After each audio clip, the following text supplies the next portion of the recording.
অবায়ান বাংলাদেশের আদরের ভাই ইবাইয়ে কে হতাগিন হয়ে অনারাক্কাউরি শুনিছ অনারাত্তু যদি কে হতাগিন বালা লাগিলে প্রতি জনজনে ভিডিও শেয়ার করে দিই। অস্ত্র দিয়ে ওদেরকে স্বাধীন করতে হবে, আমাদের স্বাধীনতা লাগবে। মায়ানমারের আপনারা অনেক আলোচনা করছেন, স্বাধীন আরাকান লাগবে, স্বাধীন আরাকান ছাড়া কোনো কথা নাই। ম্যাস জেনোসাইড চালিয়ে তাদেরকে পাঠিয়ে দেওয়া হচ্ছে বাংলাদেশে। এইটার একটা ব্যাকগ্রাউন্ড আছে। রোহিঙ্গা হত্যা চালানোর আগে 2012 সালে একটা লিটমাস টেস্ট পেপার করছে যে বাংলাদেশ আমরা যদি এখন একটা রোহিঙ্গা জেনোসাইড চালাই, বাংলাদেশের জনগণ বাংলাদেশ সরকার থেকে কি ধরনের ফিডব্যাক আসতে পারে। কোনো ফিডব্যাক আসেনি। 2016 সালে যখন রোহিঙ্গার উপর জেনোসাইড চালানো হলো, বাংলাদেশের জনগণ বাংলাদেশ সরকার মায়ানমার সরকারকে কোনো ফিডব্যাক দিতে পারে নাই। তারপর মায়ানমার সরকার চীন এবং ভারতের হাতে পায়ে ধরছে যদি আমরা একটা ম্যাস জেনোসাইড চালাই বাংলাদেশ কি ধরনের ফিডব্যাক দিতে পারে, বাংলাদেশ জনগণ থেকে কি ধরনের ফিডব্যাক আসতে পারে। ইন্ডিয়ান সরকার শেখ হাসিনার সরকারকে ম্যানেজ করে মায়ানমার সরকারকে জানাইছে তোমরা যা ইচ্ছা করো, আমরা শেখ হাসিনার মাধ্যমে বাংলাদেশকে ডাউন করবো, তারা কোনো ধরনের ব্যবস্থা নিবে না।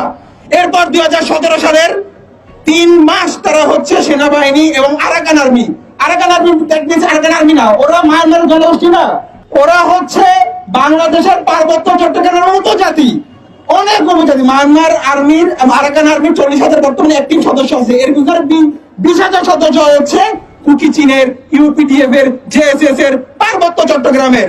আমি নাইক্ষ্যংছড়ি গেছিলাম, দুমবুল সীমাতে গেছিলাম। নাইক্ষ্যংছড়ি উপজাতিদের যে ফ্যামিলি, প্রত্যেকটা ফ্যামিলি থেকে তরুণরা গেছে আরাকান আর্মিতে যোগদান করতে।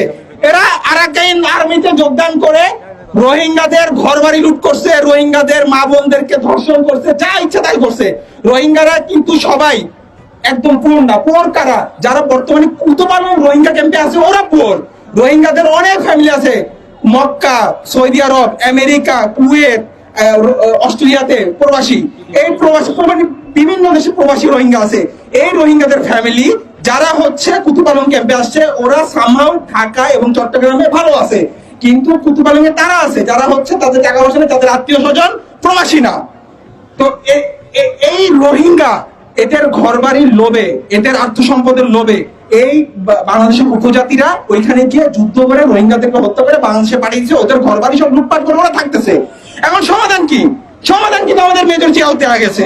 মেজর জিয়া দিয়ে গেছে হচ্ছে অস্ত্র দিয়ে ওদেরকে স্বাধীন করতে হবে, আমাদের স্বাধীনতা লাগবে। মায়ানমারের আপনারা অনেক আলোচনা করছেন, এই নোবেল প্রাইজের লোভে শেখ হাসিনা অনেক আলোচনা করছে, কোনো ফলপ্রসূ হয় নাই। গত 1 বছর ধরে ইউনূস সরকার প্রচুর আলোচনা করতেছে, কোনো অ্যানসার নাই। কিছুদিন আগে রোহিঙ্গাদেরকে পাঠাইছে, এখনো রোহিঙ্গা আসতেছে।